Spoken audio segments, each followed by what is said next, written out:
Okay. तर नमस्कार सर्वांना. नूतन पवार. आपलं पिरॅमिड वरची जी काही माहिती, महत्व किंवा वापर आहे त्याच्यावर आपले हे सर्व सेशन चालू आहेत आणि ते तुम्ही अगदी उत्सुकतेने ऐकताय म्हणून तुमचे धन्यवाद. आणि पूर्ण चर्चेमध्ये भाग घेताय, प्रश्न वगैरे विचारताय त्याच्याबद्दल तुमचे धन्यवाद. विहंगमचे धन्यवाद की मला संधी मिळाली पुढे येऊन बोलायची. आणि माझा स्वभाव खूपच अजिबातच एक्सप्रेस व्हायचा असा नव्हता किंवा मला जमायचं नाही पुढे येऊन बोलायला, पण ते मॅडम मुळे आता जमलेलं आहे. बरेचसे लोक आपल्यातले हे सर्व प्रोग्राम करत आहेत, त्याबद्दल मॅडमचे पण खूप खूप धन्यवाद. तर आज थोडं वास्तुशास्त्राचं बघूयात आपण की वास्तुशास्त्राप्रमाणे काय काही गोष्टी म्हणजे पिरॅमिडचा तर यूज आपण करू शकतो, पण ते एक्झॅक्टली पूर्ण कसं कसं करू शकतो ते आज बघणार आहे आपण.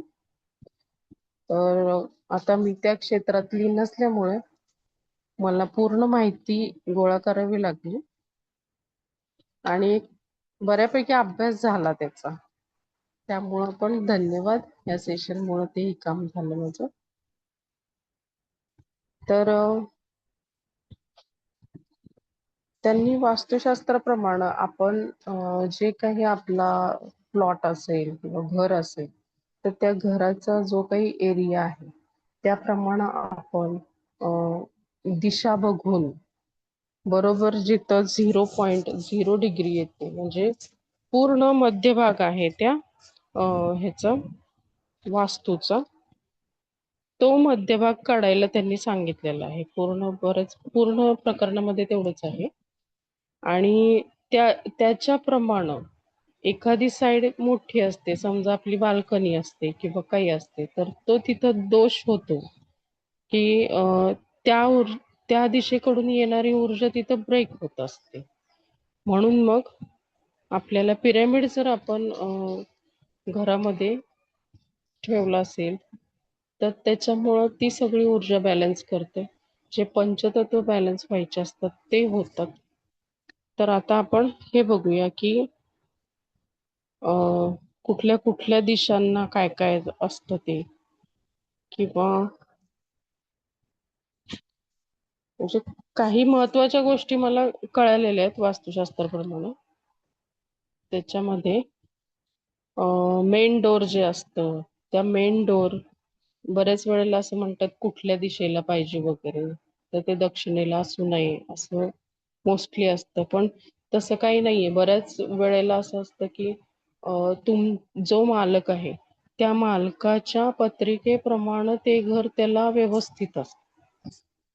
अशी बरीच घरं किंवा बरीच फ्लॅट असे आहेत की जे त्या बाजूला दरवाजा आहे, कुठं खिडकी आहे किंवा काही असे जे आहेत पूर्ण बांधलेलेच मिळालेले आहेत त्यांना, त्याच्यामध्ये ते काही करू शकत नाही. पण पिरॅमिड मुळे आपण त्या सर्व ऊर्जा संतुलित करू शकतो आणि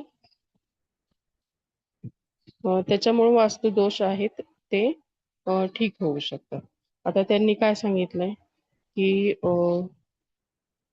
महत्वाचं वास्तूमध्ये काय काय कुठं कुठं असलं पाहिजे. तर सगळ्यात महत्वाचं म्हणजे पंचमहाभूत.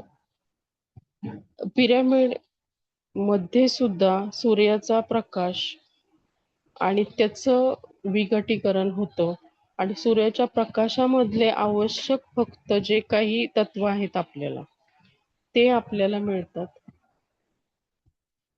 त्यामुळं आपल्याला तिथं ऊर्जा जास्ती जाणवते. तर घरामध्ये सुद्धा तसंच आहे. प्रकाश तुमच्या घरामध्ये आला पाहिजे. प्रकाश जितका येतो तितकं तुमचं घर पॉझिटिव्ह ऊर्जा मिळत जाते.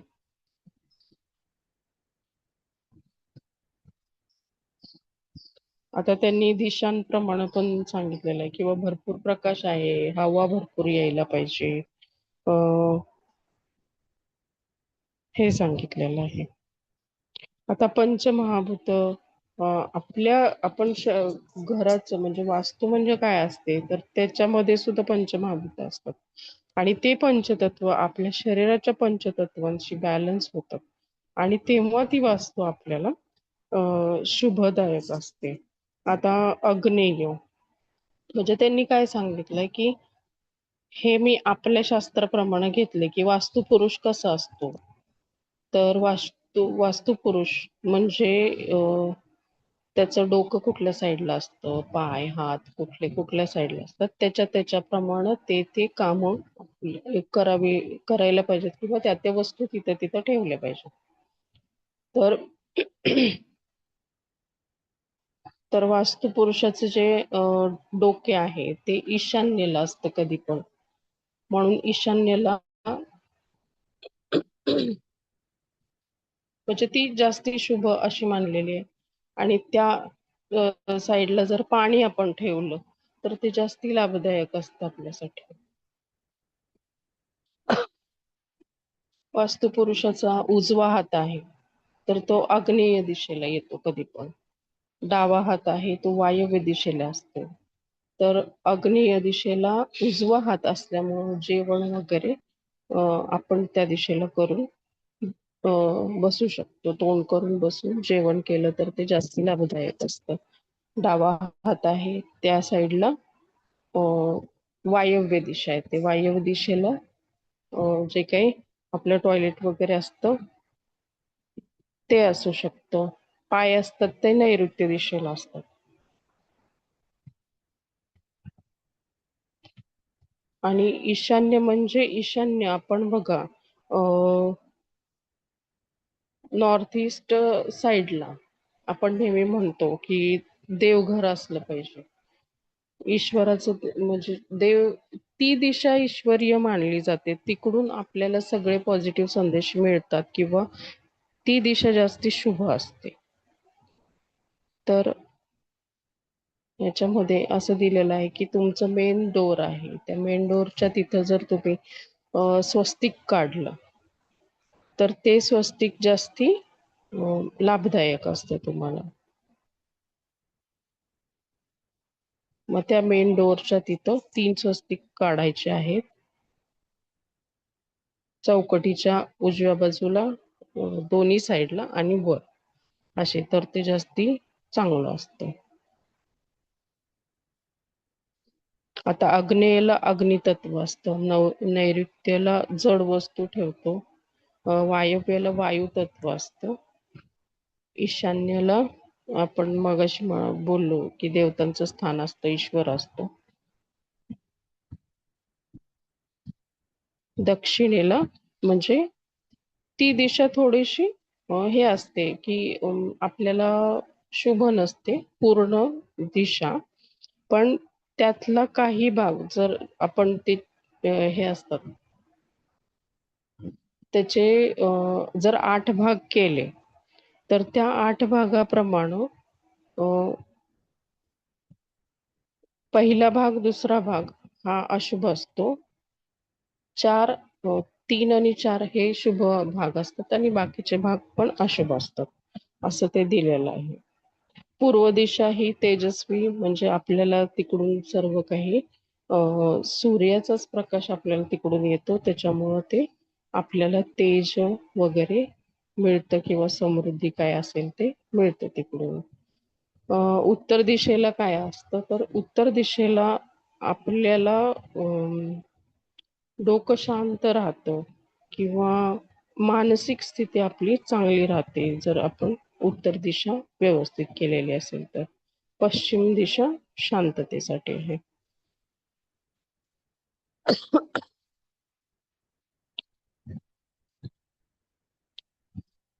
हा, आता एक महत्वाची गोष्ट आहे, पिरॅमिडशी संबंधित नाहीये, पण पृथ्वीचे असं म्हटलं जातं की पृथ्वीचे चलनवलन आहे ते गणपती देवतेच्या अधिष्ठानामध्ये होत असतं. तर आपला मुख्य दरवाजा आहे तर त्याच्यावर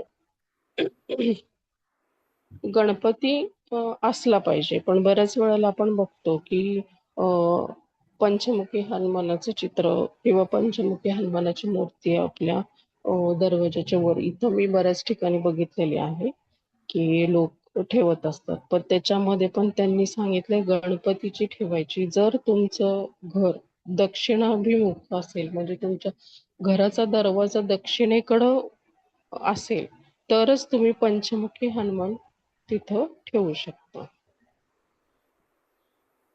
त्याच्यामध्ये पण त्यांनी काही कंडिशन दिल्या की त्याचा पाय असा वाकडा असला पाहिजे, धनुष्यबाण हातात असला पाहिजे, गदा असली पाहिजे, किंवा त्याच्यामध्ये सगळे हातामध्ये जी काही आयुध आहेत ती पाहिजेत, तर तो शुभ मानला जातो. त्याच्यामध्ये जे दुसरं पण आहे की आशीर्वाद देणारा असा नाही पाहिजे, असे बरेच काही नियम आहेत त्याच्यामध्ये.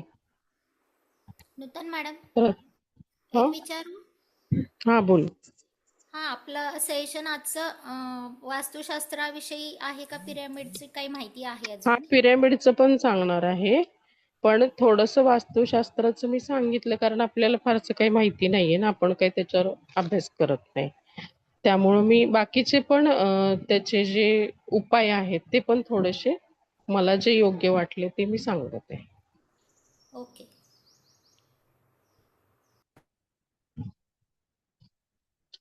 तर आता वास्तूमध्ये सांगितलेलंच आहे, स्वच्छता पाहिजे, तुम्ही धूप वगैरे जाळला पाहिजे, हे तर माहितीच आहे आपल्याला. मिठाच्या पाण्याने फरशी वगैरे पुसून घेणे किंवा काही, या सगळ्या गोष्टी आहेतच. तर आता पिरॅमिड जर काही वास्तुदोष असेल तर पिरॅमिड कसं आपण ठेवू शकतो, याच्यामध्ये डिटेल्स नाही आहेत, पण मी हे केलं. तर तो 0 डिग्रीवर तुम्हाला सेंटर काढायचंय, जे काही तुमचा प्लॉट आहे किंवा जे काही घर आहे त्याचं सेंटर. आणि त्या सेंटरच्या तिथं तुम्हाला जे पिरॅमिड, जे 9 पिरॅमिडचं जे हे असतं, 9 पिरॅमिड तिथं तुम्हाला जमिनीत असे ते फरशी वगैरे काढून तिथं 9 पिरॅमिडचा सेट म्हणजे असं पुरून टाकायचं आहे. त्याचे टोक थोडेसे वर आले पाहिजेत. तर हा एक उपाय त्यांनी दिलेला आहे. तर ह्याची ऊर्जा कशी काम करते, तर नॉर्थ ईस्ट म्हणजे ईशान्य दिशेकडून साऊथ वेस्ट,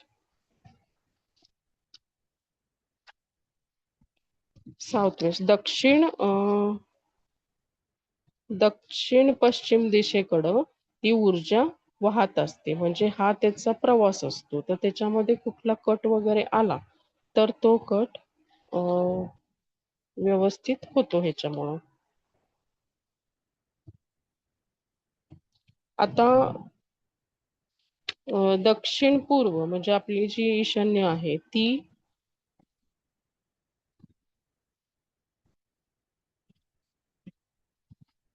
आग्नेय मॅडम, दक्षिण पूर्व ना? हा, दक्षिण नाही, उत्तर पूर्व आपली ईशान्य हा, येते. ईशान्य, तर बरोबर. सॉरी, हा मी आधी बोलले असेल तर. उत्तर पूर्व जी आहे ती सगळ्यात शुभ असते. तिथं शुभ म्हणजे जो भार आहे, जो ऋण भार म्हणतो किंवा धनभार, जे पॉझिटिव्ह ऊर्जा म्हणतो, ती ऊर्जा तिथं भरपूर असते. आणि तिथं म्हणजे दोन्ही साईडनी, म्हणजे ईस्ट साईडनी पण आणि जी नॉर्थ साईड आहे त्या साईडनं पण पॉझिटिव्ह ऊर्जाच मिळत असते. तसं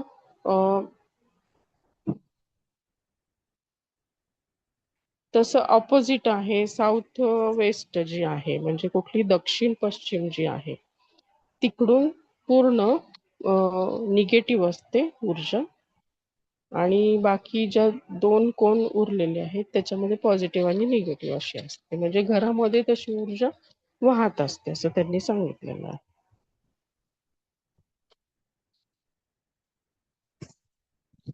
बाकी अजून ह्याच्यामध्ये तुम्हाला जर काही सांगायचं असेल तर तुम्ही सांगू शकता. बाकी वास्तुशास्त्राप्रमाणे ह्याच्यामध्ये काही दिलेलं नाहीये.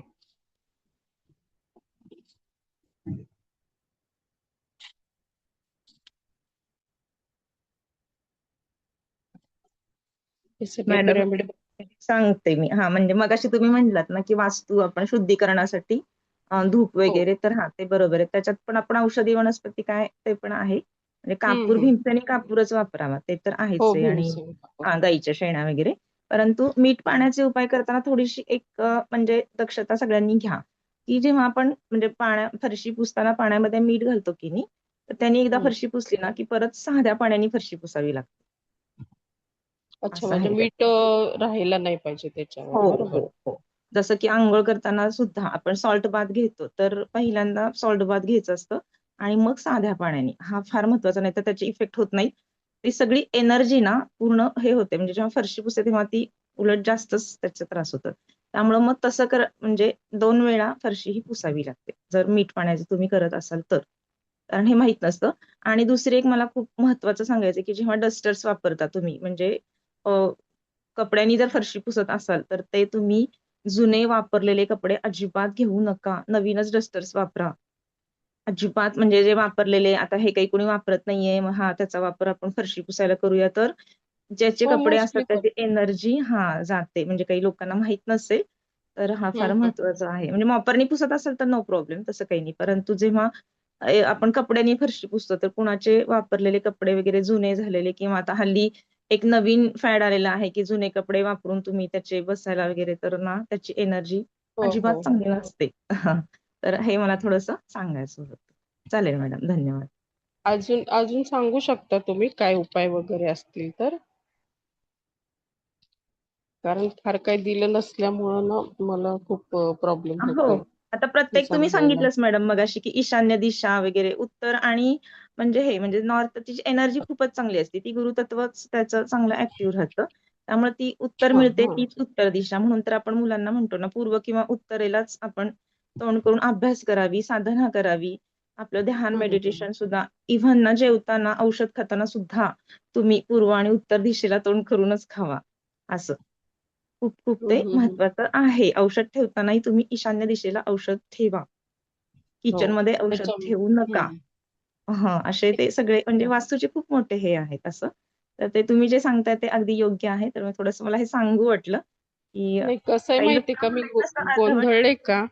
हां, कारण की मी त्यातले अभ्यासक नाहीये ना, व्यवस्थित सांगितलं, पण त्याच्यामुळं काही प्रॉब्लेम फारस. नाही मॅडम. आणि ह्या दिशा वगैरे खूप खूप महत्वाच्या असतात, आणि मुलांनाही अभ्यास करताना, ध्यानाला किंवा आपण पूजा पाठ करताना सुद्धा ह्या दिशा ना, खूप दशा ठरवते. आणि हो, जेवण तशीच उत्तर बनवताना सांगितलंय गृहिणीचं तोंड पूर्व दिशेलाच खूप पाहिजे. महत्वाचं आहे. मी म्हणलं ना मगाशी, जेवताना तुम्ही औषध खाताना सुद्धा खूप हो, महत्वाचं आहे. आणि खाली जेवण बसून. करताना नॉर्थ हो, साइडला केलं म्हणजे आपण उत्तर दिशेला केलं तर उत्तर ते दिशेला सगळ्यात शुभ असतं. खूप शुभ दक्षिणेला असतं. करायचं नाही. पश्चिम झोपताना सुद्धा आपले. नको. हं. अच्छा. आणि झोपताना सुद्धा शक्यतो ना, दक्षिणेलाच डोकं आणि डोकं, पूर्वेला हो. डोकं. असे आता 2 त्याचं ते नियम. कारण पण मी बघितलं, की आपलं जे डोकं असतं ते पॉझिटिव्ह ऊर्जा असते. पाय असतात ते निगेटिव्ह ऊर्जा असते. मग त्याप्रमाणे आपण पृथ्वीचं, मग आपलं आपलं जर निगेटिव्ह असेल पाय, ते पृथ्वीची निगेटिव्ह दक्षिण दिशा आहे. मग दक्षिण दिशेला जर आपण पाय केले तर ते मॅग्नेटिक रूल प्रमाणे तो पूल असा एकमेकांपासून साऊथ म्हणजे पोल. हो. जुळत नाही ना तो. नाही, नाही.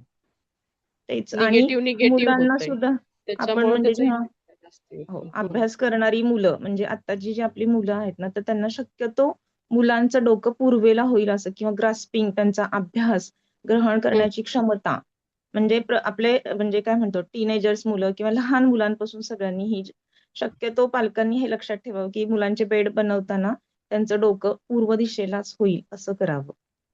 आपलं म्हणजे हो, मोठ्या माणसांना, प्रौढांना ठीक आहे दक्षिणेकडे तोंड करून, पण खास करून मुलांसाठी जर आपण हे हो, केला, तर त्याचे मुलांना खूप चांगले अजून फायदे होतात. किंवा हल्ली मुलांचे कॉन्सन्ट्रेशन खूप कमी असतात, चंचल राहतात मुलं. थोडेसे हे हो. नियम पाळले तर बरं होईल. चालेल मॅडम, धन्यवाद. हो. धन्यवाद. अजून काही असलं तर सांगा. कोणाला पण माहिती असेल वास्तुशास्त्राप्रमाणे तर सांगू शकता तुम्ही काय काय उपाय असतात ते. आणि मी आज शेअर करणार आहे माझे अनुभव पिरॅमिडचे. हा, पिरॅमिड नूतन मॅडम, वापरल्यामुळे. कशाचे तुम्ही म्हटला वास्तुशास्त्राचे कसले नियमाचं काय आता? नाही, नाही. माहित असेल कुणाला काही उपाय, बाबा वास्तुशास्त्राप्रमाणे हे उपाय चांगले असतात असं हम्म, सांगू हम्म, हम्म. शकतो. हा. नाही म्हणजे मला माहिती असलेलं कसं, की आपण मीठ जे घालून फरशा पुसतो ते फक्त गुरुवारी करायचं नसतं. आणि अच्छा. जर तुम्हाला चांगलं हे हवं असेल घरामध्ये, तर दर गुरुवारी आंब्याचं तोरण, आंब्याची पानं असतील ना, तर पानांचं हं, हं. तोरण करून लावायचं. म्हणजे मुख्य आपल्या दरवाजाला. आणि जो उंबरा असतो, तो उंबरा हळदीने करतात. साऊथकडे वगैरे तर आम्ही खूप पाहिलं, तिथं प्रत्येक उंबरे असे दिसतात हळदीचे, पिवळे उंबरे, आणि मग त्याला हो, हो. हळदी कुंकू करतो तसं वाहिलेलं. करून. मग त्यानी घरात लक्ष्मी वगैरे छान राहते गुरुवारी. आणि तो एक छान अनुभव मला आला. आंब्याची पानं म्हणजे इंद्राचं वाहक समजलं जातं म्हणजे ते. तर खूप छान वाटतं. म्हणजे आपण नेहमी नाही का, काही जर पूजा अर्चा असली तर आंब्याच्या पानाचं तोरण किंवा डहाळी आणून लावतो ना, कलशात हं, सुद्धा हं. आंब्याची पानं असतात. तर तसं हो. तुम्ही हे करू शकता दर गुरुवारी. म्हणजे तुमची वास्तू अगदी खूप छान राहते. मार्गशीर्षात तर मी हे नेहमी करते, पण कधी हो. मधी आधी वाटलं मला तर मी असं करत असते. अच्छा. हं. धन्यवाद. आणि हां, ते अजून मिठाच्या बरोबर जरासं गंगाजल किंवा गोमूत्र असंही पाण्यात थोडं थोडं टाकतात. त्यामुळे शुद्धी होते. म्हणजे घरात जर काही निगेटिव्हिटी असेल तर ती निघून जाते. तसंच बाथरूममध्ये मग मिठाचा बाउल भरून ठेवतात. तर त्यांनी हो. पॉझिटिव्ह एनर्जी आपली, म्हणजे जसं पिरॅमिडला आपण समजतो तसं या गोष्टींनी सुद्धा होतं. एखादा मोठा तुरटीचा खडा जो मिळतो ना, 1-2 किलो, 4 किलो, तसा तुम्ही एंट्रन्सला ठेवला हॉलमध्ये वगैरे, तर घरात येणारी निगेटिव्हिटी आपली काढली जाते त्याच्यातनं. तर हे मी एवढे हो. करते, म्हणजे मला खूप माहित छान. असलेले. यातून अजून काही माहिती असेल तर ग्रुपवर आपल्या शेअर करा. नाही, अ, आपलं खरं पिरामिडचा चालला होता विषय, पण हो, आता हो, वास्तू हो. चाललंय म्हणून ते हो. मी हं. म्हटलं थोडंसं डीप जाऊया त्याच्यामध्ये. हां, तर हां. आता आपण यंत्र वगैरे पण वापरतो पूजा करताना. ते सगळे पिरॅमिडच आहेत. आपली मंदिरं सुद्धा पिरॅमिडच आहेत. एक छोटीशी एक उपाय मला म्हणजे सापडला. आता माहीत नाही तो कसा व्यवस्थित आहे का? तर छोटा पिरॅमिड उलटा ठेवून त्याच्यामध्ये कापूर जाळतात. म्हणजे जो कॉपरचा पिरॅमिड छोटा. तर ही पण एक उपाय आहे, की घरातली निगेटिव्हिटी वगैरे हो जाईल हो असं. मॅडम, कारण ते अग्निहोत्र पात्र आहे की नाही, ते पिरॅमिडच्याच हं, आकाराचं हं. असतं. कॉपरचंच असतं. आम्ही तसंच करतो, कारण जेव्हा आपण औषधी वनस्पती सोबत म्हणजे तमालपत्र वगैरे जटामासीपासून सगळ्या असतात, वेखंड वगैरे टाकूनच हे करायचं असतं. त्याला वास्तुशुद्धी म्हणतो. तर ते जे पात्र असतं ना, त्याला अग्निहोत्र पात्र म्हणतो. तर ते अगदी लाईक म्हणजे कॉपर पिरॅमिड सारखंच असतं ते अगदी. आणि मला हो, हे हो. सांगायचं की बरोबर. एकादशीला अग्निहोत्र आणि गुरुवारी पाहिजे. आणि रविवारी तुळशीला पाणी घालू नये लेडीजनी. हं. ते 3 अच्छा. दिवस पाळायचे. तुळशीला पाणी नसतं घालायचं. एकादशी, गुरुवार आणि रविवार ओके. बरं. खास करून. हो. हे आता माहिती नव्हतं. ह्याच्या हे छान म्हणजे धन्यवाद कळालं स्मिता मला. मॅडम. आता ह्याच्यामध्ये असं दिलंय, की जो उभा पिरॅमिड असतो, जो आपण नेहमी बघतो, जो आपला हा असा असतो तो. हा पिरॅमिड म्हणजे शिवशक्ती आहे आणि शिव प्रतीक आहे. आणि जो उलटा पिरॅमिड असतो, तो शक्ती स्वरूप असतो, असं त्यांनी सांगितलेलं आहे. म्हणजे आपल्या विहिरी वगैरे पण बऱ्याच अशा बघितल्यात ना आपण, त्या उलट्या अशा पिरॅमिड सारख्या आहेत. बरेचसे आपले सगळे जे काही म्हणजे मंदिरं म्हणा, यंत्र सगळेच पिरॅमिडच्याच आकारात आहे. आणि अजून एक मला माहिती मिळाली, की आपले जे चक्र आहेत, ते सुद्धा त्रिकोण आकारामध्येच आहेत. आणि ते सुद्धा एक टाइपचे पिरॅमिडच आहेत. म्हणजे हे जॉमेट्रिकल जे शेप आहेत, ते खूप महत्त्वाचे आहेत. मॅडमच्याच आपल्या आज मी टाकेन व्हिडिओ तो, त्याच्यात भरपूर माहिती आहे. जो आधी आपला कार्यक्रम झालेला आहे पिरॅमिडचा, पुस्तक पिरॅमिड चिकित्सा म्हणून. तर त्याच्यामध्ये तर अजून डिटेलमध्ये दिले, की ओंकार सुद्धा एक पिरॅमिडच आहे. असं म्हणजे त्यामुळं ती शक्ती खेचून घेतो. म्हणजे आता आपल्याला त्याचं काही हे माहिती नाहीये. 9 काहीतरी 9 नंबरमध्ये 9 नंबरची ऊर्जा पिरॅमिडमुळं आपल्याला मिळत असते. जे न्यूमरॉलॉजी माहिती आहे ज्यांना, त्यांना ह्याचं महत्त्व माहितीच असेल. तर ते सगळं डिटेलमध्ये दिलेलं आहे. तर मी तो आज हो व्हिडिओ मॅडम, टाकेन कारण तुम्हाला. आम्ही वास्तू जेव्हा चेक करतो तेव्हा त्याचा जिओपॅथिक स्ट्रेस चेक करावा लागतो. हम्म, पहिल्यांदा, हम्म. की कुठे काय आहे ते खूप महत्वाचं आहे. आपण झोपताना वरती लॉफ्ट आहे का, काही हे आहे का, डोक्यावर ओझं घेऊन झोपायचं नसतं. कारण वास्तू अच्छा. चेक करताना आम्हाला खूपदा असं झालं, की मी ह्याच बेड खाली झोपत होतो. आता इथे मी वरती म्हणजे बुकचं शेल्फ केलं आणि असं झालं. मग होतात असेही येतात रिझल्ट्स. ते पण बरोबर. महत्वाचं म्हणजे घरामध्ये असं होतं. आणि दुसरी गोष्ट म्हणजे जेव्हा तुम्ही आता म्हणला ना, की ओंकार वगैरे, तर घरात केलेली देवाची प्रार्थना लवकर होत नाही. कारण मंदिरात घुमटाकार तो कळस असतो की नाही, म्हणजे हम्म, हम्म, हम्म. त्याच्यामध्ये जेव्हा आपण प्रार्थना करतो, तो ब्रह्मांड डायरेक्ट युनिव्हर्समध्ये जातो. म्हणून तो मंदिरात केलेला जास्ती ओंकार एम्प्लिफाय होतो ना, वाढतो, हो, जास्ती पटींनी हो, हो. वाढतो, त्याच्यामुळे फरक म्हणजे पडतो. त्याचं तत्व इतकं वाढतं ना, की पटकन ते युनिव्हर्समध्ये जातं. त्यामुळं घरातल्या देव्हाऱ्याला जर आपण देव्हाऱ्यामध्ये म्हणजे मंदिरामध्ये हे केलेली प्रार्थनापेक्षा जेव्हा मंदिरात जाऊन करतो स्वतः म्हणजे काही मागतो किंवा प्रार्थना करतो, तर त्याची म्हणजे तत्व जास्त वाढलेलं असतं. कारण घुमटाकार जास्त. कळस असतो ना मंदिरामध्ये. म्हणजे आणि ओंकाराचंही सगळ्यात तसंच आहे तिथे. महत्वाचं. अच्छा. आणि घंटानाद सुद्धा तिथला वेगळा असतो. कारण त्याचे नाद जे येतात ना, घंटानाद, जसं शंखनाद हो. आपण घरात करतो, परंतु मंदिरातल्या ह्याला त्याचे व्हायब्रेशन्स खूप वेगळे असतात. असं त्याची ऊर्जा छान ते असते. ऍक्च्युली ते स्टोअरच झालेत ना तिथं. लोकांनी तिथं हो. येऊन ऑलरेडी ऊर्जा दिलेलीच आहे. आणि त्यामुळे ती पॉझिटिव्ह ऊर्जा तिथं जास्ती, आणि शिवाय आपण पण जातो तिथं आणि आपले पण व्हायब्रेशन वाढतात ना तिथल्या, त्या पूर्ण एरियाच तो वेगळा असतो. तिथले खूप खूप व्हायब्रेशन वेगळेच बनलेले असतात. एक महत्व आलेलं असतं त्याला. म्हणून तर पूर्वीचे लोक ना म्हणजे वास्तू कशी असावी, की आपलं किचन आणि आपलं देवघर कोणालाही दाखवू नये. सोहळ्यात स्वयंपाक करावा म्हणजे हे ऑर्थोडॉक्स नाहीयेत. हो, हे हो, हो. नियम आहेत. आणि किचन आणि अच्छा. तुमचं म्हणजे ड्रॉइंग रूम आणि डायनिंग नो नथिंग.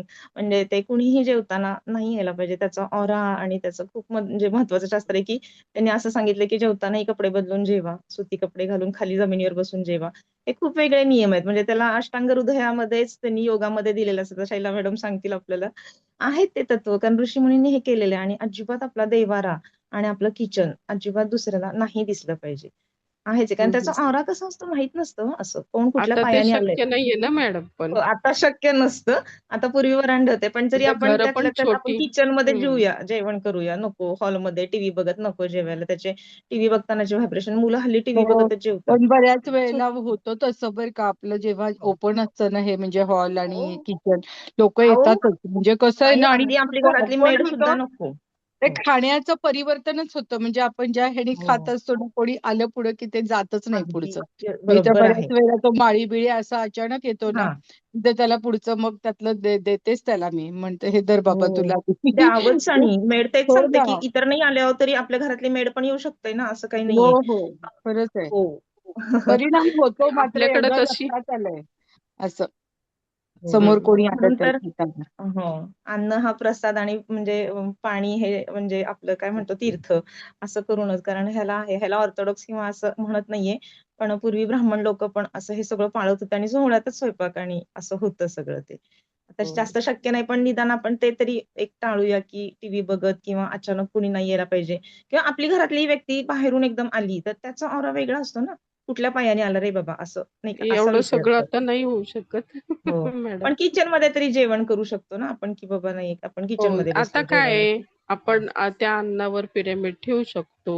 त्याला ब्लेसिंग्स देऊ म्हणून शकतो. तर त्याला अफर्मेशन आपण देऊ हे शकतो. एनर्जाइज करायचं. हो.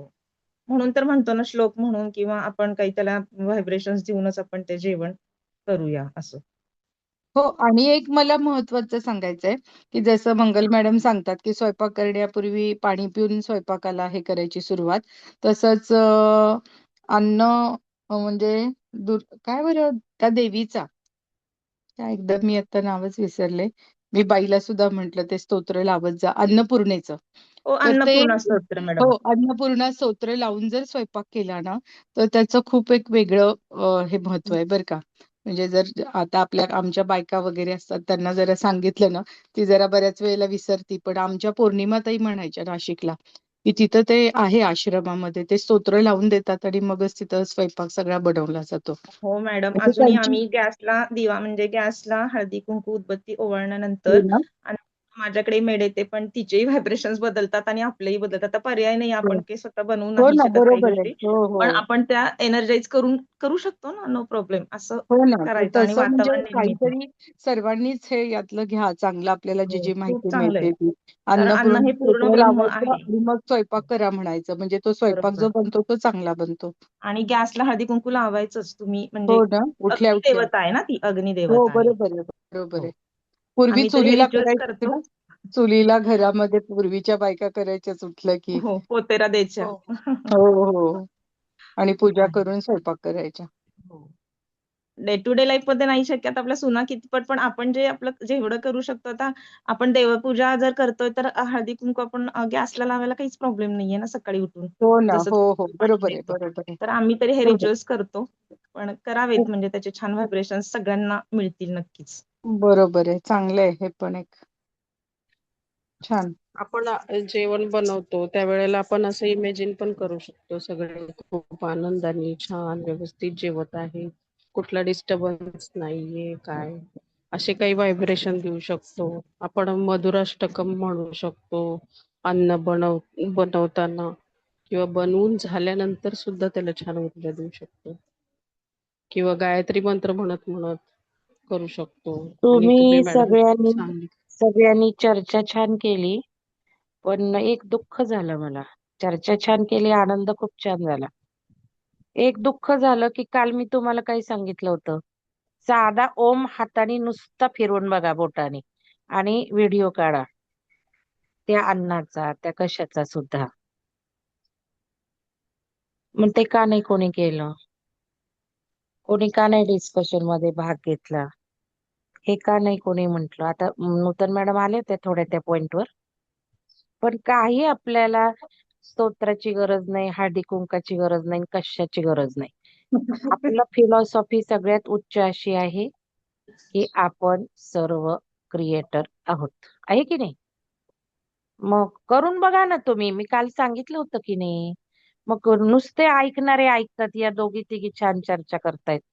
हं प्रत्येक वेळेला शैलजा मॅडमनी बोलायचं, प्रत्येक वेळेला स्मिता मॅडमनी बोलायचं. बाकीचे काय झोपलेत काय?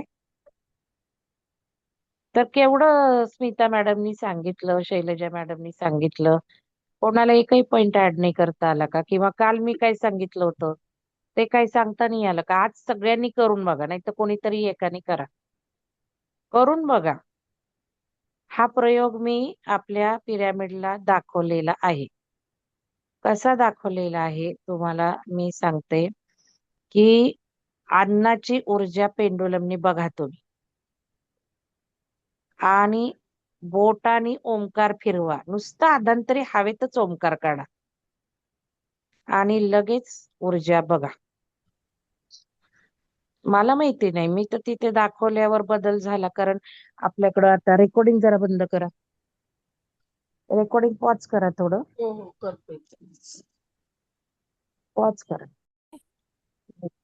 तर हे हो हो तुळस जे मॅडम, बरोबर आहे. आपण, कारण बरं ते कसं अग्नितत्व जास्त वाढलेलं असतं की नाही त्या त्या हा दिवशी, एक्झॅक्ट. म्हणून. आणि हा. आपण तुळस काय करतो, खातो. आपण म्हणजे देव सुद्धा तसाच आहे ना, हो, बरोबर आहे ना?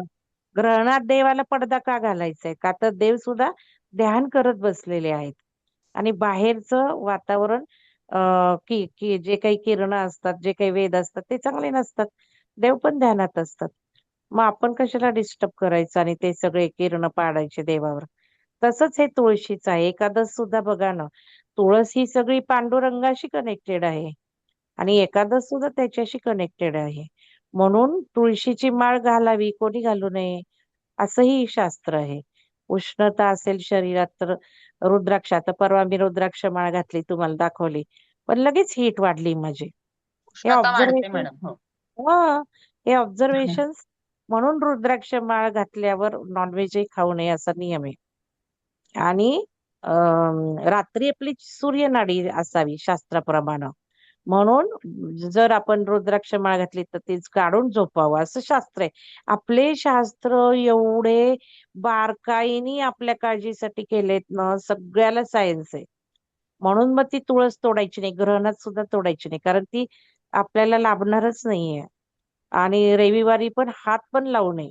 जसं मासिक पिरियड मध्ये तुम्ही झाडांना पाणी घालून बघा, परवा पिरॅमिडला मी येऊ नका म्हटलं तर मग मला विचारत बसतात का नाही यायचं. म्हटलं झाडांजवळ जाऊन बघा ना तुम्ही, पाणी घालून दाखवा ना मला. झाडं मरून जातात. मग कोमेजतात झाडं, खराब आपली होतात. पिरॅमिडची बाग एवढी पवित्र आहे, सगळे आता आंबे लगडले छान, मग त्याच्यावर इफेक्ट होतातच माहिती का. तर ते कारण नाही आहे ऍक्च्युअली पिरियड मध्ये ध्यानही करू नये. कारण पिरॅमिड एक प्रकारची ऊर्जा देतो. मग कुंडलिनीला नाही परवडलं तर काय आपल्या पिरियडच्या नाजूक काळात आपल्याला त्रास होऊ शकतो. म्हणून ते कारण आपण म्हणजे ध्यानाचा फायदा होणार नाही, तोटाच होणार आहे. म्हणून ते मी करून टाकलंय नियम, पिरॅमिड मध्ये यायचं नाही. तर हे आशय मॅडम, आता स्मिता मॅडम मुळे आपल्याला कळतंय, पण आपण विचार केला पाहिजे ना, असं का तसं का. तर आता आता जसं मी मॅडम आपण ते नियमामध्ये पाणी पण सांगितलं. पितो की नाही, तर शक्यतो ते कॉपर किंवा काचेच्या ग्लासमध्ये पिलं एनर्जाइज करून. तर नाही, कॉपर म्हणजे तसंही रवी नाही. तत्व. आता तुम्हाला सांगते हा. मॅडम, हो. कारण आता पंचतत्व शिकतोय आम्ही आणि मी गुरुजींच्या कॉन्टॅक्ट मध्ये आहे ना, तर परवा त्यांनी काय सांगितलं आणि हे मला पटलं बरं का. मी तर सांगते तुम्हाला, मी कॉपरची भांडी देऊन आले, विकून आले. पिंप माझ्याकडे 2-3 होते. त्यांनी काय सांगितलं माहिती का, खूप एक न समजण्यासारखं आपल्याला बेस कळतो पंचतत्वातनं. कॉपर सुद्धा बघा केशरी कलरचे आहे, म्हणजे अग्नितत्वाचे आहे. आणि अग्नितत्व, हो. अग्नितत्व ज्यांचं ऑलरेडी आहे, आणि आता तर सगळं वाढतच आहे ना अग्नितत्व, त्यांनी कॉपर अजिबात वापरायचं नाही. उष्णता आणि आणि पित्ताचे विकार होतात. हा हा आणि मला ते कळलं बरं का, म्हणजे जसं कॉपरचं पण पाणी प्यायचं नाही पिरॅमिड खालचं, पित्त वाढतं. खूप नाही प्यायचं, अर्धा 1 तास पिरॅमिड ठेवायचं, अर्धा 1 तास ठेवून प्या. पण जर खूप पिलं तर पित्त वाढतं. मग तसं कॉपर त्यांचं म्हणणं आहे, 2 कारण त्यांनी सांगितली की कॉपर अगो एवढ्या आता आपल्या ज्या काही धारणा आहेत ना, आपल्या धारणा, विश्वास सिस्टीमला तोडायचंय आपल्याला, आपल्याला नवीन विश्वास तयार करायचे, तर त्याला सुरुवात झाली माझ्या बाबतीत. तर पहिलं एक वापरचं मी तर देऊन आले लगेच. कारण आपण तर एनर्जी वगैरे पण बघितली होती, पण सगळीकडे एनर्जी बघून काय करायचंय, कॉपरच्या ह्याच्यातली एनर्जी जास्त असते. पण ती आपल्याला मग हिट निर्माण करते. आणि आत्ताच कॉपर भेसळयुक्त आहे. पूर्वीसारखं राहिलं नाही बघा कॉपर. पूर्वी कसलं सुंदर कॉपर असायचं. मग त्यांनी कुठला तरी धातू असतो सांगितले या कॉपरमध्ये. मातीच्याच ह्याच्यात त्या म्हणतात तरी मॅडम. हा हा आणि हो. आत्ताच्या कॉपर मध्ये कुठला तरी धातू आहे. मी टाकलं होतं लगेच डिस्कशन ग्रुपवर का कुठे, पंचतत्व चिकित्सक ग्रुपवर टाकला होता बहुतेक व्हिडिओ. त्यांनी सांगितलं आत्ताच्या तांब्यामध्ये जे मिक्सिंग केलंय धातूचं, तो मेंदूवर परिणाम करतोय. आणि म्हणून तुम्ही अजिबात वापरू नका. हे एक. दुसरं, अजून एक कळलं मला की मसाज जे आपण म्हणतो, मसाज चांगला, मसाज चांगला. तर परवा डिस्कशन मध्ये त्यांचेही आता असे डिस्कशन्स होतात ना. मी पण म्हटले आपणही आता डिस्कशन सुरू करायचे, ज्यांचा भाग 4 झालाय त्यांचे. तर त्याच्या डिस्कशन मध्ये त्यांची अशी रात्रीची चर्चा चालली होती. तर ते म्हणाले की मसाज काही सगळ्यांना चांगला असतो का, वायुतत्वाच्या लोकांनी अजिबात मसाज करू नये. आलं का इथे माझं डोकं हे झालं, कारण मी शोधतीये मला काही कळना. मग अमृता मॅडमशी बोलले, अमृता मॅडमना म्हटलं असं एक तिथे चर्चा झाली, काय कारण असावं. मग त्यांनाही काही नाही कळलं, म्हणजे समजू नाही शकलो आम्ही काय. मग मी जे चर्चेत बोलत होते त्यावेळेला जे गुरुजींचे सहाय्यक होते, माझ्याजवळ नंबर होता, मी त्यांना टाकलं की भैया ये ऐसे डिस्कशन में हुआ, बहुत अच्छा था वीडियो, शुक्रिया, लेकिन मुझे समझ में नहीं आया वायु तत्व वालों को क्यों नहीं मसाज करना चाहिए. कारण मी वायु तत्वाची आहे, मी तर मसाज घेत असते नियमितपणे. माझा असतोच 10-15 दिवसांनी एकदा. तर मग त्यांनी काही उत्तरच दिलं नाही. बहुतेक त्यांनी पण विचार केला होता का नाही मला नाही माहिती. पण जवळजवळ मला 2-3 महिन्यांनी आता परवा उत्तर आलं. तर त्यांनी काय उत्तर सांगितलं ते पटलं बघा. तुम्हाला पटतंय का?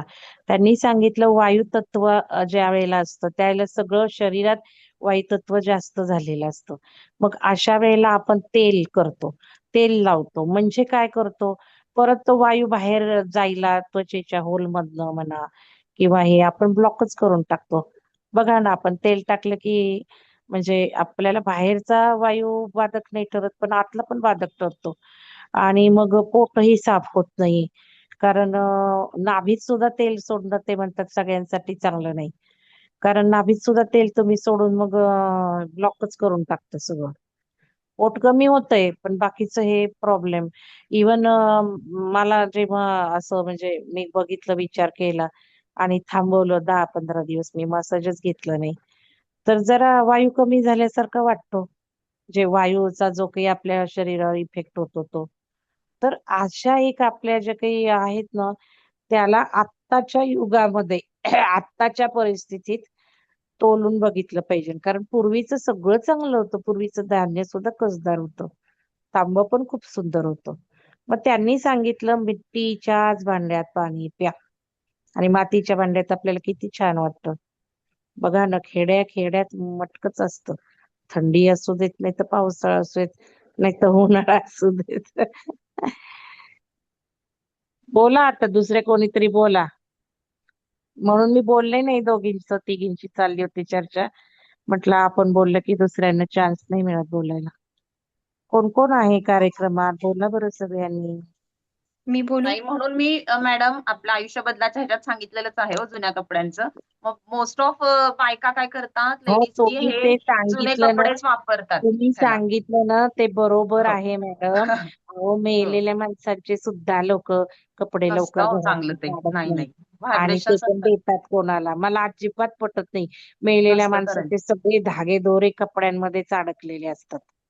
माहिती का? आता माझ्या मुलाने अजिबात माझ्या वडिलांचं एक पायजमा आणि एक ते हे सगळं जपून ठेवलं. नाही, मला आजोबांची आठवण हवीच म्हणून. तर ते मला खटकतं, तर मी काढून टाकले ते मनातनं. म्हटलं जाऊ दे, आता त्याचं अडकलंय सगळं, त्यात तर काय करायचं. पण आहे बरं का, कपड्यांचं आणि फोटोचं सगळे व्हायब्रेशन्स आपण साठवून जातो कपड्यामध्ये. मग ते पाश ओढतात ना हो त्या आत्म्याला सुद्धा. असं असतं, ते नातं असतं बघा. आपल्याला आपले कपडे बरे वाटतात, आपल्याला आपलं पांघरून बरं वाटतं, तेच कारण आहे त्याला. मग आपले पाश असतात त्या पांघरुणांबरोबर, कपड्यांबरोबर, आणि व्हायब्रेशन्स पण असतात. फोटो तरी असतात. फोटो सुद्धा जाळून टाकायत, माहिती का? नाही मॅडम, मला इथं एक विचारायचं आहे. पूर्वीचे हम्म. आता जे राजे रजवाडे होते त्यांच्या संग्रहालयात त्यांनी वापरलेल्या वस्तू ठेवल्यात सगळ्यांना पाहायला, हे करायला. मग ते पुरातन विभागात सर्व आता हे हे बघा, सापडतं. राजे मोठे मोठे रजवाडे लोक जे होऊन गेले त्यांचं हे पाहण्यासाठी आपण ठेवतोच ना. आणि जे कोणी राजे रजवाडे मॅडम, त्यांच्या एनर्जी किती वेगळ्या होत्या. ते सगळे हे उपाय, सगळ्या राण्या पिरॅमिड घालायच्या डोक्यामध्ये. केवढे त्यांच्या टोपे असायचे. कारण शास्त्र त्यांचं देवी कनेक्शनच सारखं होतं. दागिने किती ते घालायचे. मग त्यांच्या एनर्जी हायर ते आपण घेतो, असं समजा तुम्ही. शिवाजी महाराज नाही का, कवड्यांची माळ घातल्याशिवाय नव्हतेच. म्हणजे ते एनर्जीज किती होत्या त्यांची, जगदंबेची त्यांचे कृपा. सगळे त्यांचे सगळे हे खूपच हायर होतं ना. मग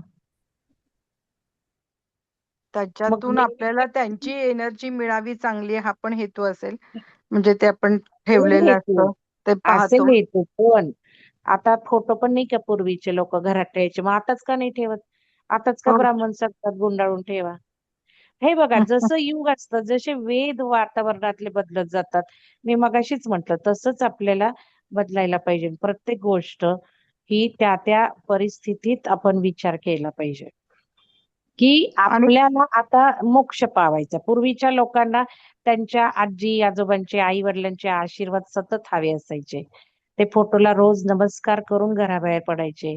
त्यांना हार घालायचे, फोटो पुसायचे. आपल्याकडनं पुसून होणार आहे का हो फोटो रोज? आपल्याकडनं हार घालून होणार आहे का? तर ह्या गोष्टी आपल्याला मेंटेन होत नाहीत. म्हणून मग भटजी सुद्धा म्हणतात, कपड्यात गुंडाळून ठेवा. 3 वेळेला काढा वर्षाला. एक अक्षय तृतीयेला काढा, एक वर्षाच्या तिथीप्रमाणे त्यांच्या श्राद्धाला काढा, आणि एक पितृ पंधरवड्यात काढा. आता आपण मेंटेन करू शकत नाही, आणि आता आपल्याला त्यांच्या व्हायब्रेशन मधनं काही नकोय. आपल्याला त्यांना पण रिलीज करायचंय आणि आपल्याला पण रिलीज व्हायचंय. म्हणून आपण हे पाश आपल्याला वाढून घ्यायचे नाहीयेत. आपल्याला मोक्ष हवाय, आणि आताच युग ते देणार आहे. म्हणून पूर्वी किती फायदे व्हायचे फोटोमुळे, आणि असतंच, ग्रेस असतेच. त्या लोकांचे पाश आपल्याजवळ असतात, ब्लेसिंग्स असतात, ग्रेस असते. त्यांचंही अडकलेलंच असतं ना आपल्यामध्ये. ते मॅडम आपण म्हणतो एन्सिस्टर ब्लेसिंग, ते बरोबर आहे. पण पूर्वी जे, आता हा कलियुग आहे, एकतर एकत्र कुटुंब पद्धती नाहीये. पूर्वी एकत्र कुटुंब पद्धती होती, युग बदलली, माणसांच्या सगळ्या लाईफस्टाईल बदलल्या, ते रिच्युअल्स होत नाहीत. मग half knowledge is very dangerous तसं झालेलं आहे. निम्मे अर्धे रिच्युअल्स होतात, त्यापेक्षा करू नका, त्याच्या मागे जाऊ नका, असा विषय होतो. मग त्याचे रिबाउंड्स उलटे बसतात. जसं पितृशांती बरं. केली की आम्ही उदक शांत सांगतोच, परिमार्जन आहे, पित्रांना उठवून ठेवताय, मग शांत ही, हे लोकांना काही माहित नसतं. मग अर्धवट हे करण्यापेक्षा आपलं ते त्यावेळेस 3 वेळा, असं तुम्ही म्हणतात बरोबर, अक्षय तृतीयेला, त्यांच्या श्राद्धाला आणि महाळाच्या पंधरवड्यामध्ये, तेव्हाच त्याचे रिच्युअल्स करा, त्याचे फायदे होतात. असे ते आहेत. कारण डे टू डे लाईफ मध्ये हल्ली कुणीही नाही करू शकत, म्हणजे कुणाला वेळ पण नाही, आणि कलियुगात नाहीये हे शक्य सगळं. असं सगळं आहे हे सगळा विषय. त्यामुळे पित्रांचे रिबाउंड बसण्यापेक्षा ते ब्लेसिंग्स घेऊन आपलं त्यावेळेस त्यांची तत्व जेव्हा असतात तेव्हा आपण त्यांना आपलं म्हणजे करूया, त्याचे हे काही असतात रिच्युअल्स ते. थोडस ते जे राजा राणी वगैरे म्हणत होत्या ना मॅडम, राजे रजवाडे वगैरे, त्या बाबतीत एक काल मला थोडस मिळालं वाचायला, की त्याच्यामध्ये त्यांनी सांगितलं की त्यांचे जे मुकुट होते ते सुद्धा पिरॅमिडच होते एक टाईपचे. आणि बरोबर आहे की जे काही ते सोनं वगैरे वापरत होते किंवा धातू कुठले पण वापरत होते, त्याच्यामुळं त्यांचा ऑरा वगैरे खूपच चांगला राहत होता. आणि मला एक छान. अनुभव सांगायचा आहे इथं, पण रेकॉर्डिंग नाही करायचंय. बाकीच्यांनी सांगा, मग मी सांगते शेवटी. सजिता मैडम अनम्यूट है, कुछ बोलना है आपको? सजिता मैम, ठीक आहे मॅडम, रेकॉर्डिंग बंद करून सांगा. हे काय झोपलेत सगळे? मॅडम मी बोलू थोडस? हा बोला की, मग जागे असल्याचं लक्षण दाखवा. हे बघा, आज जे डिस्कशन झालं ना, जे जसं शैलजा मॅडमनी सांगितलं आणि स्मिता मॅडमनी सांगितलं, मागच्या वर्षी तुम्ही बायोप्सी ऑफ बिलीफ हे पुस्तक घेतलं होतं, म्हणजे आठवत असेल तर. तर हो आता मी माझं आठवते, नोट्स मी सगळं मी लक्षात माझ्या ठेवते आणि माझ्यावर पण अवलंबते सतत.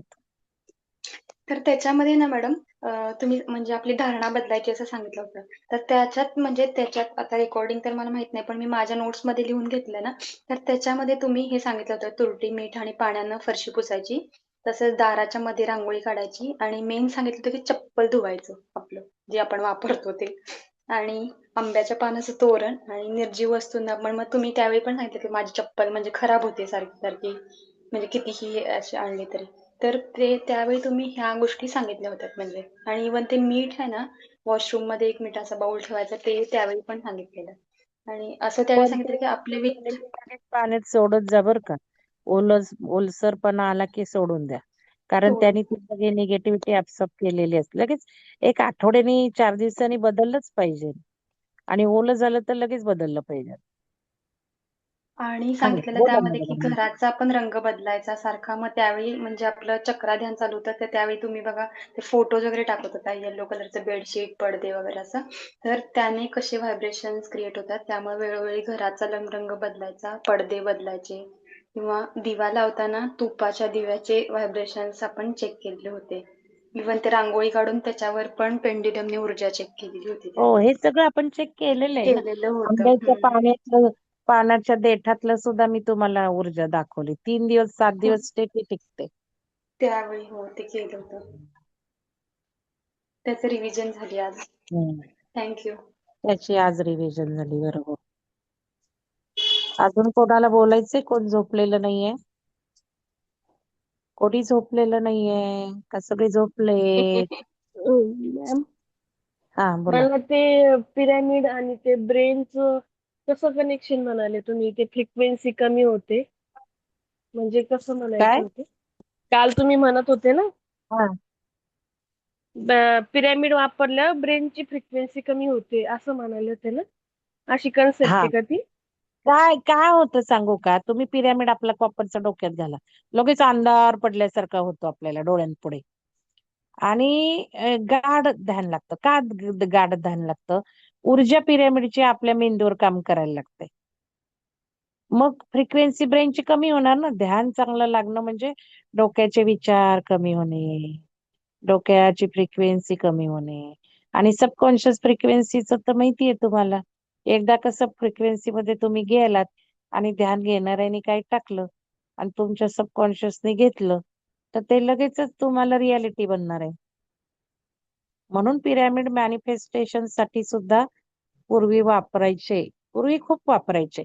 ऍक्च्युअली जेव्हा लोक आले त्यांनी आपण खाली आलो होतो ना कॉन्शियसनेस मधनं ईश्वराच्या. एक प्रयोग म्हणून आपण खाली आलो, नंतर विसरूनच गेलो आपलं ईश्वरत्व. मग आपल्याला जागे करायला हे हायर चेतनेतली लोक, म्हणजे आपण जसं बघतो की इजिप्त किंवा आता मला नाव नाही बाबा आठवत, ते ज्यू लोक हे वगैरे आपण इतिहासात शिकलो, पहिली जमात कुठली होती, ते जवळजवळ ईश्वराच्या त्यावेळेच्या जवळचे होते. मग मॅडम, ते हडप्पा हायर आणि मोहनजोदडोच्या संस्कृतीत पण हेच सगळं लपलेलं आहे. त्याचा जेव्हा अभ्यास केला ना हो तेव्हा पूर्ण हेच लपलेलं आहे हडप्पा हो मोहनजोदडोमध्ये. हो. मग आता ही सगळी जी शहरं आपल्याला हडप्पा मोहेंजोदडो माहितीये, ही शहरं कशी खाली सापडली, तसंच आपण जाणार आहोत खाली. आपण म्हणजे पृथ्वी, रिजनच्या रिजन, जग सगळं, जगाचे रिजनच्या रिजन हे गाडले जाणार आहेत. आणि गाडलं जायचंय का पाण्यात वाहून जायचंय का जळून जायचंय, हे ज्याच्या त्याच्या चेतनेवर राहणार आहे. आणि तुम्ही हे तर जाऊ द्यात, तुम्हाला तर अजून दुनिया माहितीच नाही. आपण लहानपणी वेताळाच्या कथा ऐकल्या चांदोमामामध्ये. तिथे सगळी सप्त लोक खाली पण आहेत. खालची दुनिया वेगळीच आहे. खाली सुद्धा राजे रजवाडे पाताळातले आहेत. प्लॅनचेट, आणि पूर्वी प्लॅनचेट करायचे. आणि हे सगळ्या जमातीच्या जमाती धरतीच्या खाली. काय काय कंट्रीजनी तर आता तुम्ही युद्ध बघताय ना, इराकनी तर काय केलं, इराकच्या तर जमिनीच्या खाली सिटीच्या सिटी त्यांची दुनिया आहे. बंकरच्या बंकर त्यांनी केलेले आहेत. त्यांना किती पण उद्ध्वस्त करायचा प्रयत्न केला तरी ते काही जाणार नाहीयेत. या लोकांनी सगळ्या, कारण इतके पैसे इन्व्हेस्टमेंट, तिथे इन्व्हेस्टमेंट म्हणजे याच सगळ्या गोष्टींसाठी झाली. वर ते आपल्याला हसतात इंडियन लोक, तुम्ही काय करत बसता. जाऊ दे, आपल्याला काय आपल्या जीवाची भीती नाहीये. त्यांना काय माहिती आपण काय करत बसतो. ते बंकर मध्ये इन्व्हेस्ट करतात. तर थोडक्यात समुद्राच्या पाण्याखाली सुद्धा दुनिया आहे. आता हे ब्लॅक होल कळलंय थोडस. पूर्वी जे खूप आश्चर्यकारक होतं ब्लॅक होल, तर ते ब्लॅक होल म्हणजे काही नाहीये. ब्लॅक होल म्हणजे पूर्ण त्या पाण्याच्या खाली सगळं साम्राज्य आहे. तिथे तुम्ही जाता, अदृश्य बिदृश्य काही होत नाही, तुम्ही वेगळ्या डायमेन्शनला जाता. वेगळ्या डायमेन्शनला गेल्यावर दिसतच नाही विमानं तिथे, आणि आपण म्हणतो गेली, अदृश्य झाली. दृश्य बिदृश्य काही नाहीये. वेगळ्या डायमेन्शनला जातात. आता राम भीम हे युद्धात अदृश्य व्हायचे, आपण कथा ऐकल्या. त्यांच्यामध्ये त्या शक्ती होत्या वेगळ्या आयामात जायच्या. आता असं काही जण चर्चा करतायत की आपल्या घरात सुद्धा समजा नवरा फिफ्थ डायमेन्शन मध्ये गेला, तो बायकोला दिसणारच नाहीये, अचानक गायब झाले होणार आहे. मुलं सुद्धा. आणि काही काही ठिकाणी असं व्हायला लागले, गायब व्हायला लागलेत. गायब व्हायला लागलेत, बिलीव मी. का गायब व्हायला लागले, ते गेले पुढच्या आयामात, मग खालच्यांना कोण दिसणार नाहीये. कसलं संस्कारण, काय काय नाही, जाऊन पोचले ते आयामात. असं व्हायला लागले, असं एक चर्चा आहे बरं का. मग खरं खोटं माहिती नाही मला, मी हे ऐकलेलं व्हिडिओतलं सांगते तुम्हाला. पण डॉक्टर गौरहरींनी पण सांगितलंय की तुम्हाला घरातल्या एकमेकांना तुम्ही दिसणार नाहीये. इतकं शिफ्टिंग सुरू ज्या वेळेला होईल आणि त्यावेळेला आपण जर राहिलो तर असंही होणार आहे. शिफ्ट झालेली माणसं दिसणार नाहीत. म्हणजे हे काही लोकेशन नाहीये, हे फक्त आपले आयाम, म्हणजे डोळ्यांच्या कक्षा, डोळ्यांच्या कपॅबिलिटी, मेंदूची कपॅबिलिटी.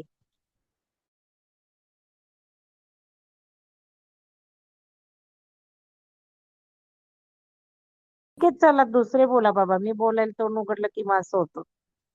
हा मॅडम, मला बोलायचं होतं. हर्षा महाजन. बोला तर बोला. तुम्ही जे आता म्हणालात ना की ते दुसऱ्या आयामात नूतन वगैरे. मॅडम, तुम्ही कॅमेरातनं जाऊ नका, नाही तर मग रेकॉर्डिंग बंद करा. नाही, माझं नेटवर्क मला गेलेलं, ना मला असं रेकॉर्डिंग आवडत नाही. मी तुम्हाला सांगितलंय, कळलं नाही मला मॅडम. बोलणाऱ्यांनी सगळ्यांनी आपली स्क्रीन सुद्धा प्लेन ठेवत जा, ऑफिशियल ठेवत जा. आपल्या घरातलं, माझ्या घरातलं तुम्हाला कधी दिसलं का मी इतक्या वेळा बोलत असते? एकदा तरी मी कंटाळा केला का बॅक स्क्रीन बदलण्याचा? आपण काही सवयी लावून घेतल्या पाहिजेत. आता मी जरा पडून ऐकते त्यामुळे मग मी नाही कॅमेरा ऑन केला. पण होत तुम्ही होत सगळ्या नाहीये मॅडम आता. गोष्टी शिका. रेकॉर्डिंग बिलकुल करायचं नाही स्क्रीन ब्लॅक असताना. तुम्ही एक कार्यक्रम घेताय, तुम्ही बसा. तुम्हाला इकडं तिकडं नाही, जायचं तर नेटवर्क बंद गेलं करा. होतं मॅडम, म्हणून ते रेकॉर्डिंग बंद आहे झालं. ना? ठीक आहे. मग जा. मग तुम्ही काही करू शकता. हा, हर्ष मॅडम नाही, बोला. रेकॉर्डिंग चालूच आहे. हा मग बंद हा करा म्हणते मग ते. तुम्हाला जर काही काम असेल तर बंद करा. काम नाहीये मॅडम, हम्म. नेटवर्क गेलं आणि पुन्हा चालू झालं. ते मला अच्छा, नेटवर्क स्पॉटलाईटच गेलं का? दिसत नाही. बरं, हा बोला हर्ष स्पॉटलाईट. मॅडम. तुम्ही जे म्हणालात आता आपण फिफ्थ डायमेन्शन मध्ये जाऊ किंवा इतर आयामात जेव्हा जे जातात हो, ते आपल्याला दिसणारच नाही. तर हो. आपण जेव्हा आता म्हणजे कधी कधी आपल्याला असं स्वप्नात सुद्धा होऊ शकतं का? म्हणजे स्वप्नात जातोच आहे आपण. आपण हा. रोज वेगळे आहे बघा सगळ्यांनी. काही अजून मी या सगळ्या गोष्टींना सुरुवात केली नाहीये. कारण समजण्याच्या तेवढ्या क्षमता डेव्हलप झाल्या पाहिजेत. आपण मल्टी डायमेन्शनल आहोत. म्हणजे मंगलधेन इथे सुद्धा आहे आणि मंगलधेन वेगळ्या आयामात सुद्धा आहे. आता मला काही लोकांनी ऑलरेडी सांगितलं तुम्हाला आम्ही वेगळ्या आयामात बघतो. आता जे लोक ध्यानधारणेला पूर्वीपासून लागलेत किंवा काय त्यांचं हे वाक्य आहे. जसं मी तुम्हाला सांगितलं मी तिकडच्या त्यांच्या त्या आश्रमात गेले. सुरेशजी ते लगेच म्हटले you are already in fifth dimension. Actually आपण मल्टी डायमेन्शनलच आहोत सगळे, मीच नाही. सगळेजण हम्म, तुम्ही सुद्धा. आपण मल्टी हम्म, डायमेन्शनलच आहोत.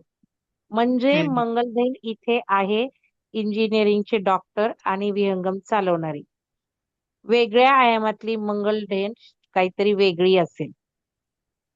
हम्म, हम्म, अजून दुसऱ्या आयामातली मंगलधेन काहीतरी वेगळी असेल. आणि आपण जेव्हा झोपतो तेव्हा आपण वेगळ्या आयामात जाऊन येतो. तुम्हाला वाटतं की नाही काही वेळेला की काय काय करत बसलो होतो आपण झोपेत, किती कामं केली, असं कोण कोणाला वाटतं? हा तुमची मला तर चेतना म्हणजे हाय्यर असेल. डायरेक्ट लक्षात घ्या, तुमची चेतना हाय्यर असेल त्यावेळेला तुम्हाला असं वाटेल की मी काहीतरी केलं रात्रभर. चेतना आता हाय्यर वाढत चालली आणि हे सगळं आपल्याला जाणवू लागणार आहे. आणि स्वप्न एवढंच पण नव्हे. लक्षात राहतंय मॅडम आता. हा? स्वप्न पण लक्षात राहतंय. आधी हो ना कसे मग. स्वप्न सर्व आठवत प्रश्न नव्हते. कुठे विचारले? स्वप्न कोणाला पडतात? पित्र कोणाला जवळ वाटतात? पित्र कोणाला आता माझ्या स्वप्नांमध्ये तर मी माझे आजी, अन माझे आजोबा, अन माझे वडील, अन माझी आत्या, अन माझी आई कोणाबरोबर काय काय काय काय करत असते माहिती का? मी म्हटलं हे काय चाललंय? हम्म, हम्म. ते जवळ आलेत आता सगळेच आपले पित्रच नाही, देवी देवता गंधर्व सगळी लोक खाली उतरलीत आपल्या सगळ्या पृथ्वीवर काय चाललंय बघायला, आस्वाद घ्यायला, आपल्याकडे बघायला माहिती का? सगळे खाली आलेत. कोणी झाडांमध्ये बसलंय, कोणी कुठं बसलंय. आणि मग हे जे आहे ऑलरेडी आपण आयामात फिरतोच आहे. फक्त आपल्याला कळत नाहीये का तर तेवढी चेतना वाढली नाही. पण आता हे ज्यांना हळूहळू चेतना वाढायला लागलीये त्यांना स्वप्न आठवणार आहे. त्यांना पित्रांबरोबर सगळं करत असलेलं जाणवणार आहे. त्यांना मला तर बाबा कळतं बाबा मी आज रात्री काय करत होते. काही वेळेला होतं मी काय किती रात्री कामं केली. मग लोक एक दोन व्यक्ती मला म्हटल्या की तुम्हाला वेगळ्या डायमेन्शन मध्ये आम्ही बघतो. मग हे आहेच आहे ना, मी काय तुम्ही पण आहात. मग हे सगळं आता चेतना जसजशी वाढणार आहे तस तसं आपल्याला सगळं कळणार आहे की इथून तिथून आपणच व्याप्त केलंय. मी जे तुम्हाला म्हटलं सकाळी तुम्हाला देवता उठवतात आणि अँजल उठवतात ते कोणी नसून आपलंच असतं, आपलंच हायर सेल्फ असतं. आपणच आहोत सगळीकडे लक्षात घ्या. हा हर्ष म्हणून आता काही शंका आहे विचारा.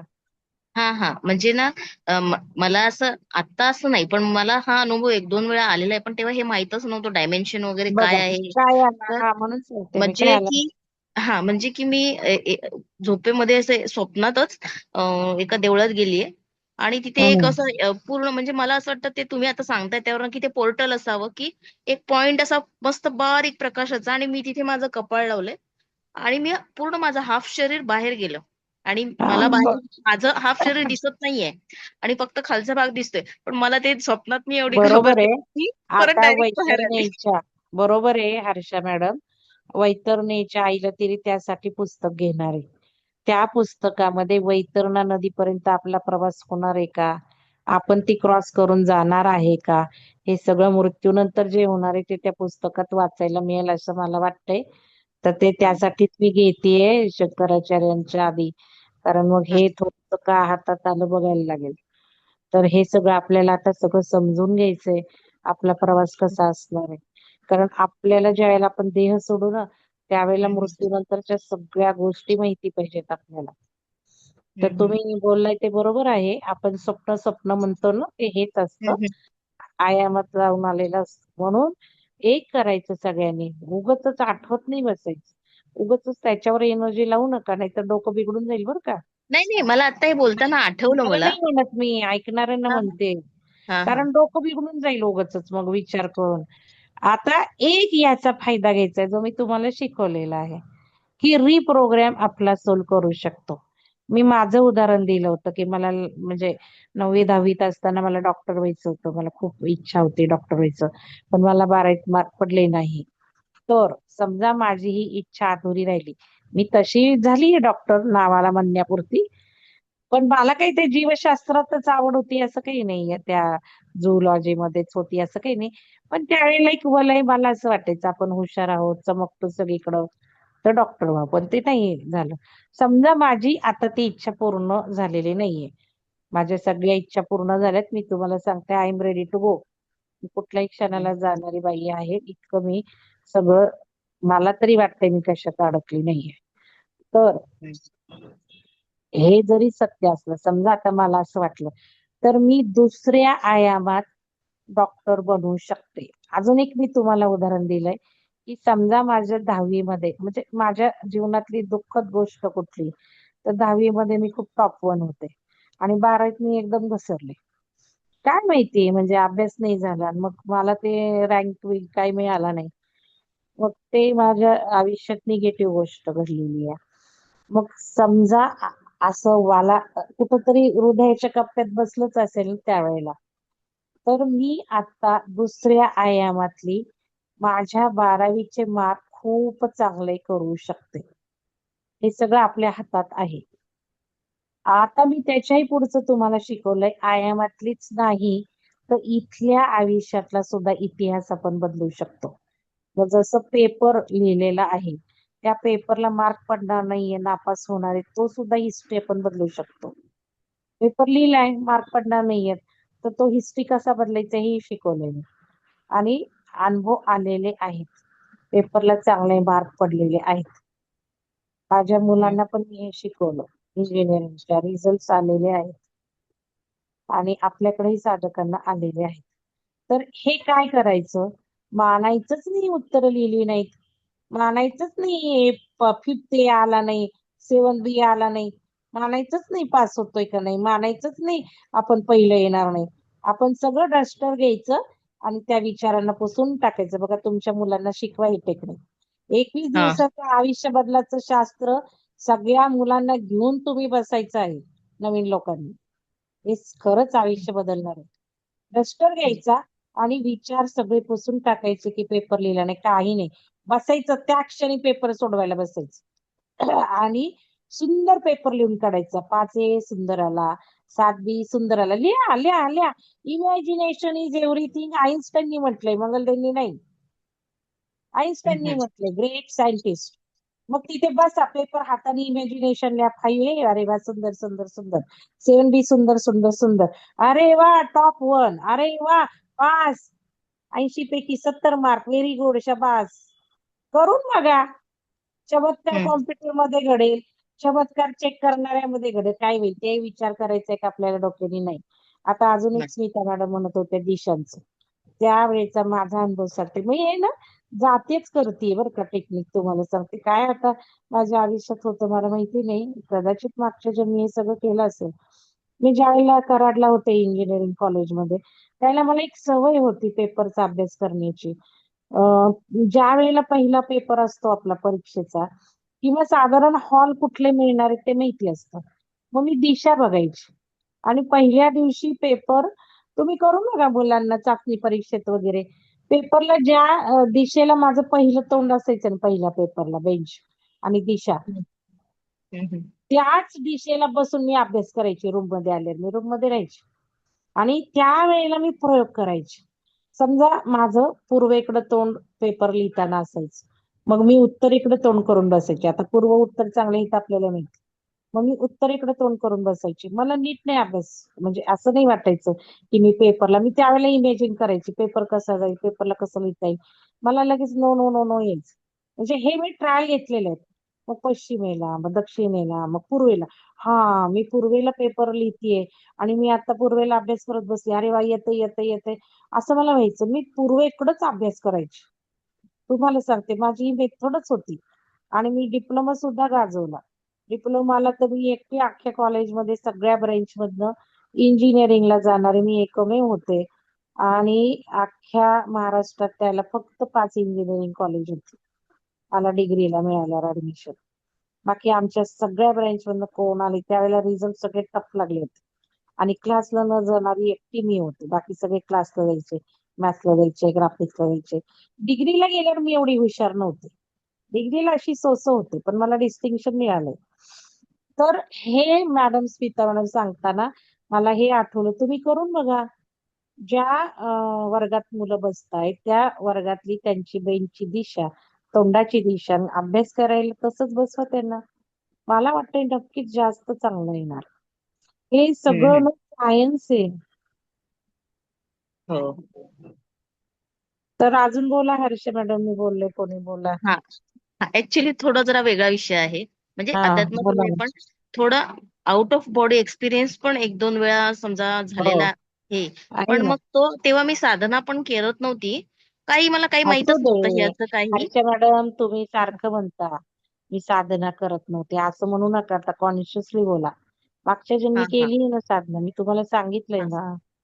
हा हा तुम्ही तर मागच्या जन्मी साधना केलीये, त्यामुळे तुम्ही पिरॅमिडला एकट्या आल्या. तुमचं उदाहरण दिलं परवा पिरॅमिडला. 2 मुलं असताना मिस्टर कसे अलाउ न करता, पैसे पण नव्हते, काही हरकत नाही सांगायला सगळ्यांना. हो हो अशा चांगलं. स्थितीत अशा स्थितीत मॅडम आल्या. फक्त माझ्या शब्दावर विश्वास ठेव. आणि आल्या तर सगळे भाग केलेत आज. प्रत्येक वेळेला धावल्यात मॅडम. हे का?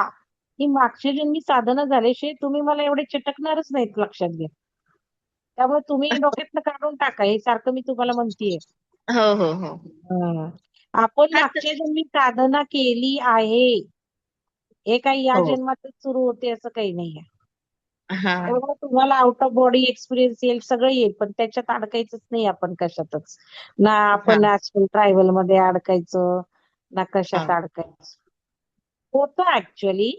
तुम्ही जेव्हा स्वप्न स्वप्न म्हणता ना, त्यावेळेला हा ते आउट ऑफ बॉडीत जाऊन वेगळ्या आयामात जाऊन आपण आलेलो असतो. आपलं अस्तित्वच मल्टी डायमेन्शनल आहे. हा नाही ते हे जे मी सांगते हे ना मला जागेपणी झालेलं होतं. म्हणजे हो दे गं, म्हणजे तुमची चेतना वाढलीये ना. तुमची हा चेतना वाढली म्हणून तुम्हाला हे एक्सपिरियन्स येत आहेत. म्हणूनच तुम्ही मागच्या जन्मी साधना केलेली आहे. हा हा हम्म. ठीक आहे ठीक आहे, चालेल. चला धन्यवाद मॅडम. धन्यवाद. करूयात बंद. धन्यवाद हो, नूतन चालेल. मॅडम, चर्चेत भाग घेतलेल्या सगळ्यांना धन्यवाद. धन्यवाद. धन्यवाद धन्यवाद. सर्वांचे. धन्यवाद.